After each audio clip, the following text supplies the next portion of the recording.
Hi everyone, in this video I'll be showing you how to use SkyCiv's steel connection design module starting directly from a model built in Structural 3D. Here I have a simple frame already modeled in S3D. Before we launch into connection design, it's important to solve the model first. Solving the model ensures that the forces are calculated and ready to be used when setting up the connection. To solve the model, just click the Solve button at the top. Once the model solves successfully, we're ready to move into connection design. Navigate to the Design menu and select Steel Connection Design. You'll first see a prompt reminding you to select two adjacent members in the model graphics area. Hold down Control on your keyboard and click the two members you want to connect. Then right-click and select Launch Connection Design. At this point, you'll be asked to specify which member is the supporting member. I'll select member 1 here as the supporting member and click Submit. Just a quick note, you can launch connection design before solving your model, but your forces and loads won't automatically transfer over if you skip solving, so always a good idea to solve first. After that, the module will open and you'll choose your connection type.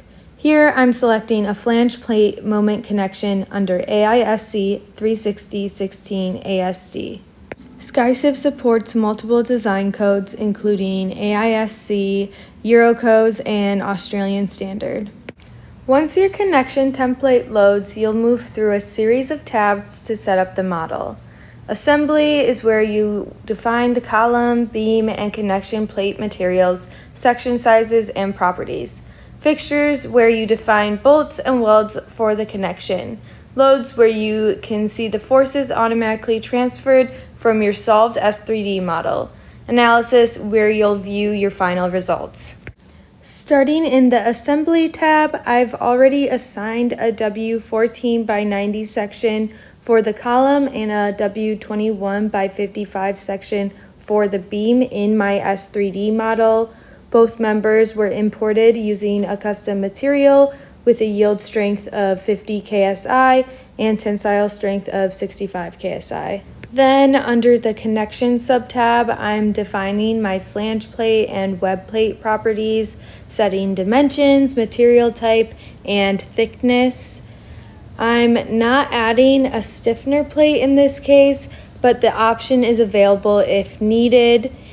As you fill out these inputs, you'll notice the 3D graphics on the right update in real time, so you can visualize how your connection is coming together.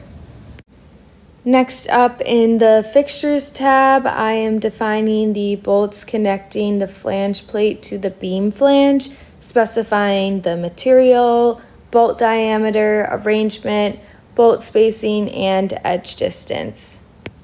For the flange plate weld to the column, I will select a weld material and size. Now, clicking to Fixture 3, I will define the properties of the bolts connecting the web plate to the beam web. Again, specifying the material, bolt diameter, arrangement, bolt spacing, and edge distance. Clicking to the next fixture, I will now define the web plate weld to column. You can keep clicking through the additional fixtures tabs to define bolts and welds wherever needed for your connection configuration. Under the Loads tab, you'll see that the forces from the S3D model have automatically populated here, saving you time and reducing the chance of manual input errors. Finally, move to the Analysis tab. Click Run Design Checks to perform a full design check of the connection according to the selected code. You'll see a summary of all the relevant checks showing demand versus capacity, along with a pass-fail status for each check. If you want a detailed report, you can either click Summary Report for a high-level overview or select Full Report for a complete breakdown with calculations, references to code clauses, and diagrams. Both reports can be downloaded in PDF format for your records or project documentation. That's it for a basic overview of launching and using the SkyCiv Connection Design module integration within S3D. It's a simple and fast workflow. Solve your model, select your members, launch connection design, set your inputs, and analyze. If you have any questions about the connection design module integration or any other SkyCiv module, feel free to chat with SkyCiv support here. For more help choosing a connection or for other examples using this tool, be sure to check out the documentation and our other tutorials. Thanks for watching!